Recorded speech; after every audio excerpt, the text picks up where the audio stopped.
नमस्कार, आप देख रहे हैं न्यूज़ 9 भारत और मैं हूं आपके साथ अशोक चौहान। देश और दुनिया की तमाम खबरों पर आइए डालते हैं एक नजर। मऊ जनपद के घोसी लोकसभा में चुनावी जनसभा को संबोधित करने के लिए मुख्यमंत्री योगी आदित्यनाथ का कार्यक्रम रानीपुर थाना के अंतर्गत जनता पीजी कॉलेज के प्रांगण में आयोजित रहा, जिसमें मुख्यमंत्री ने एनडीए गठबंधन के प्रत्याशी अरविंद राजभर को छड़ी निशान पर वोट करने के लिए आह्वान किया। मंच पर उपस्थित एमएलसी यशवंत सिंह, एमएलसी रिशु सिंह, शक्ति सिंह, सांसद दिनेश लाल यादव, निरहुआ, गणेश सिंह, कैबिनेट मंत्री ओम प्रकाश राजभर, पूर्व विधायक विजय राजभर, जिला अध्यक्ष मनोज राय, दारा सिंह चौहान, अरविंद राजभर तथा जिला अध्यक्ष नुपुर अग्रवाल, पूर्व जिला अध्यक्ष मुन्ना दुबे आदि लोग मौजूद रहे। संवाददाता विजय कुमार की खास दिखा रहा है भोली भाली जनता को बरगलानी करके। भारतीय जनता पार्टी 400 पार का नारा क्यों दे रही है? भारतीय जनता पार्टी 400 पार की नारा इसलिए दे रही है क्योंकि हमने जो काम किया धारा 370-35 से ना मोदी जी का बाप का वो जम्मू कश्मीर है, ना राजू दास के बाप का वो जम्मू कश्मीर है। जम्मू कश्मीर भारत के हर नागरिक का। तो आज जब धारा 370-35 को खत्म करके और आतंकवादियों को कमर तोड़ने का काम किया और भारत की जो वो मुकुट था उसको माले को ठीक करने का काम किया, तो विपक्ष क्या किया बता आपको? विपक्ष विरोध किया कि नहीं, ये बहाल रहना चाहिए। तो भाई इससे विपक्ष को क्या फायदा मिलता है? नंबर 1। नंबर 2, आपने देखा होगा कि जिस करोड़ का वादा किया वो विफल हो गया। इसके बाद जो है कि जीएसटी जो कि सत्ता में 70 साल कांग्रेस रही, जीएसटी नहीं लगा शिक्षा पे। एक सरकार आई जो है कि 10 साल में शिक्षा पे 18% जीएसटी।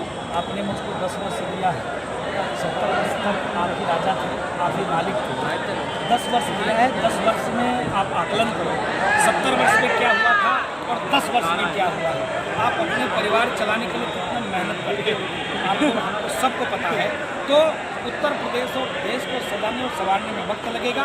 लगातार मोदी जी प्रयास कर रहे हैं, लगातार योगी जी प्रयास कर रहे हैं और मैं आपको वादा करता हूँ और आपको मैं विश्वास दिलाता हूँ कि आप मोदी जी के हाथों को मजबूत करिए और सब कुछ ठीक है। बस सर बाबा एक सवाल और करेंगे, जैसा कि आपका बयान आया पूर्व वीडियो में कि ये संविधान जो है कि देश जो है कि हिंदुत्व से चलेगा, राम से चलेगा, लेकिन हमें लगता है कि ये देश जो है कि ये प्रदेश जो है कि ये जो है कि सर्व समाज जो है कि संविधान से। मैं बताना चाहता हूँ, आपने कहा है कि देश संविधान से चलेगा, तो मैं भी कह रहा हूँ देश संविधान से चलेगा। पारब्रह्म परमात्मा भगवान श्री राम कौन है? मर्यादा पुरुषोत्तम भगवान श्री राम कौन है? आप महात्मा गांधी ने क्यों रामराज की परिकल्पना किया था? उनसे बड़ा कौन सा संविधान है? आज देखिए, जिन्होंने समानता, एकता, बंधुत्व, भाईचारा और जिन्होंने माँ सबरी के जूठे बैर खाए, जिन्होंने निषाद राज को गले लगाया, जिसने लगातार दबे कुचले शोषित वंचित को अपने मित्र बनाया, भाई बनाया, सखा बनाया, साथी बनाया, सर्वगुण संपन्न प्रतापी होने के बावजूद भी किसी राजा का सहयोग नहीं लिया, केवट राज का सहयोग लिया, निषाद राज का सहयोग लिया, माँ सबरी का सहयोग लिया।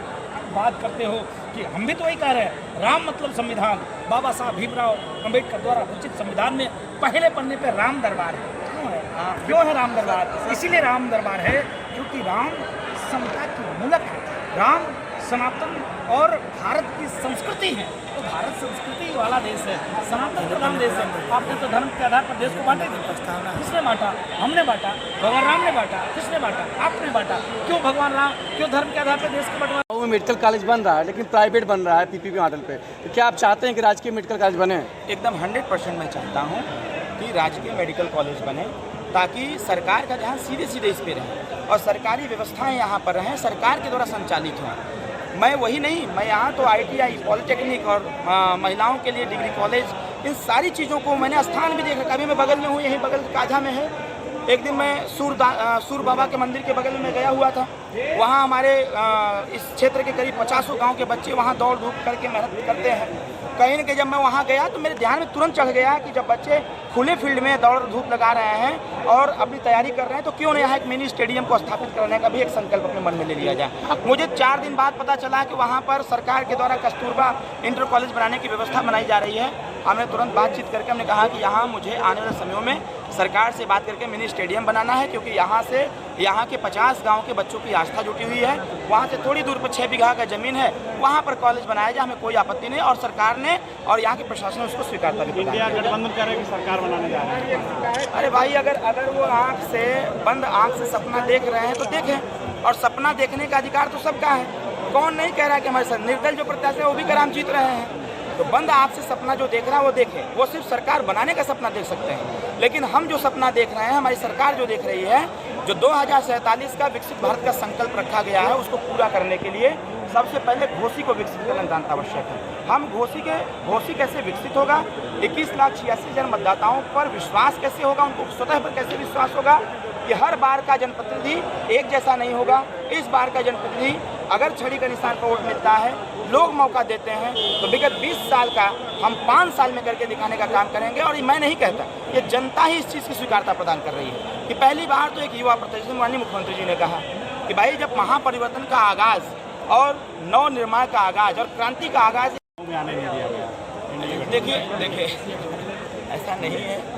आज वही योजनाएं आई हैं, तो जो खराब रास्ते हैं वो भी बनना चालू हो गए हैं। पूर्वांचल एक्सप्रेस वे 4 लेन का रास्ता है जो बनारस से लेकर के गोरखपुर तक जा रहा है। मऊ को देखते हुए उस 4 लेन से जुड़े हुए जो रास्ते हैं वो कहीं ना कहीं पक्के हो रहे हैं। गांव में आरसीसी हो रहा है, ऐसी बात नहीं है।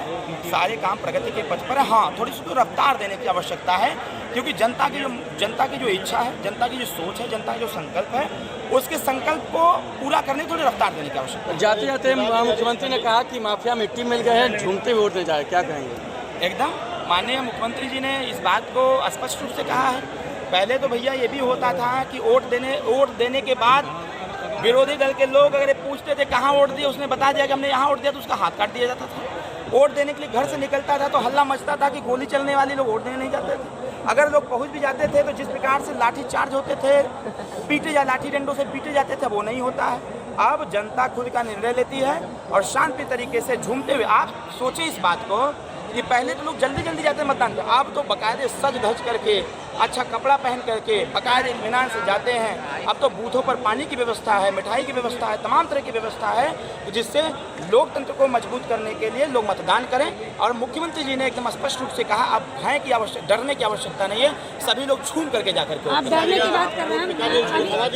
अभी हाल में ही एक पत्रकार पे हमला हुआ है माफियाओं के तहत, खनन माफियाओं के तहत, महिला पत्रकार पर, उसके बारे में क्या कहें? देखिए, मेरे संज्ञान में कल ये बात आई है और हमारी सरकार ने उसमें शिकंजा कसते हुए 3 लोगों को गिरफ्तार भी किया है। और आज प्रशासन ने भी कहा है कि आज मैक्सिमम लोगों की गिरफ्तारी भी हो जाएगी। और जो लोग कानून को अपने हाथ में लिए हैं, उनके खिलाफ कठोर से कठोर कार्रवाई करते हुए, जो बुलडोजर बाबा की नीति है उसका भी इस्तेमाल करते हुए, ऐसे लोगों को, जिन लोगों ने इस देश के चौथे स्तंभ पर हाथ डालने का काम किया, ऐसे लोगों से सरकार निपटने का काम किया। पिताजी ने दोनों हाथ पा करके चुनाव जीत के अंतराल पर जाएंगे। लेकिन इसके लिए आपको 2 काम करने होंगे, करेंगे। पहला काम आज 27 तारीख हो गई, 28, 29, 30, 31 4 दिन आप घर घर संपर्क कर सकते हैं, करेंगे। ये 4 दिन देश के लिए देंगे। इन 4 दिनों में आप में से हर व्यक्ति, कितने लोग हैं जो 10-10 घरों में जाकर के सुखदेव राजभर पार्टी की चुनाव चिन्ह छड़ी, यानी बुढ़ापे का सहारा छड़ी, देखो उसके बाप ने अभी से अपने बुढ़ापे का सहारा छड़ी अपने पुत्र को पकड़ाया है। अरे तो ये घोसी और मऊ के लिए सहारा बनेगी ये छड़ी, एनडीए की सहारा है छड़ी। और इसीलिए इस छड़ी को आपको भी विकास का सहारा बनाना है, बनाएंगे। इसके लिए आप में से हर व्यक्ति प्रतिदिन कल से लेकर के 31 मई तक घर घर जाना है। जाएंगे 10-10 घर में जाकर के 4 दिनों में 40 घर, और पहली जून को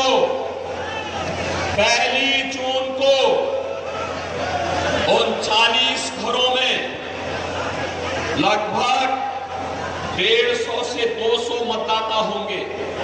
उन मतदाताओं को मतदान कराना है। कराएंगे एनडीए के प्रत्याशी अरविंद राजभर को भारी बहुमत से विजयी बनाएंगे। अरे दोनों हाथ लगे बोलो भाई, क्या सब मऊ के अंदर आज भी आप भयभीत हो रहे हैं क्या? मऊ के दंगों की तरह भयभीत हो रहे हैं क्या आप पे? अरे माफिया सब मिट्टी में मिल गए, माफिया रुपया कुछ नहीं बचाया। मैं केवल आपसे कहने के लिए आया हूं, अब तो आप उछल कूद करके चिता यहां से भेजना चाहिए। भेजेंगे? दोनों आप लाके मुझे बताओ, आवाज इतनी आनी चाहिए। देखो, मैं 200 सभा करने के बाद मेरी आवाज जितनी तेज है आपकी उससे भी आती है। आप मुझे बताओ, अरविंद राजभर भारी बहुमत से विजयी बनकर के जाएंगे? छड़ी चुनाव चिन्ह पर घोसी से एनडीए के प्रत्याशी को विजयी बना के भेजेंगे। लेकिन इसके लिए 2 शर्तें आपके सामने करेंगे, इसके अनुसार कार्य।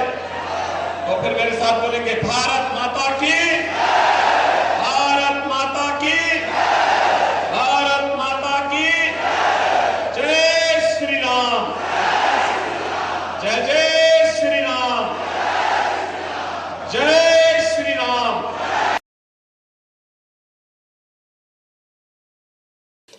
यहाँ खबरों का सिलसिला कभी नहीं थमता। सिर्फ और सिर्फ बने रहिए न्यूज़ 9 भारत पर। अब चाहूंगा इजाजत। नमस्कार।